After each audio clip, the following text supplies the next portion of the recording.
دو لوگ تھے، وہ آپس میں الجھ رہے تھے۔ ان میں سے ایک شخص کا چہرہ غصے سے سرخ ہو گیا، رگیں پھولی ہوئی تھیں اور ایک دوسرے کے لیے سب و شتم کا ماحول پیدا ہو گیا تھا۔ اللہ کے رسول صلی اللہ علیہ وآلہ وسلم نے ارشاد فرمایا، میں ایسا کلمہ جانتا ہوں کہ اگر یہ کلمہ پڑھ لیں تو ان کا یہ غصہ زائل ہو جائے گا، ان کی جو کیفیت ختم ہو جائے گی۔ اور وہ کیا ہے؟ اعوذ باللہ من الشیطان الرجیم۔ تو لوگوں نے اس شخص کو کہا جس کی رگیں پھولی ہوئی تھی، غصے سے اس کا چہرہ سرخ ہوا جا رہا تھا، کہ تعوذ پڑھو، اعوذ باللہ من الشیطان الرجیم پڑھو۔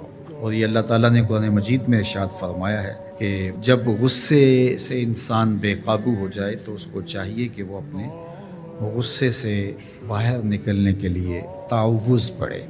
ایک روایت میں ہے اللہ کے محبوب نے ارشاد فرمایا، تم میں سے اگر کوئی شخص غصے میں آئے تو وہ خاموش ہو جائے، تو خاموشی سے غصے کا لیول نیچے آنا شروع ہو جائے گا۔ اور ایک روایت میں ارشاد فرمایا، جب تم میں سے کوئی شخص غصے میں ہو، وہ کھڑا ہوا ہو تو وہ بیٹھ جائے، اور اگر اس کا غصہ اس سے زائل ہو گیا تو ٹھیک، ورنہ لیٹ جائے۔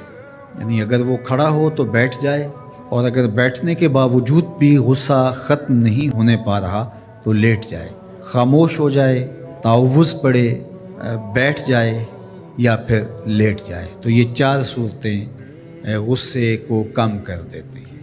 تو غصے کو نافذ کرنے کی بجائے کوشش کرنی چاہیے کہ غصہ جو ہے وہ فروغ ہو جائے، کیونکہ غصے میں انسان ایسے امور کر لیتا ہے کہ بعد میں اس کو سخت پچھتاوا ہوتا ہے۔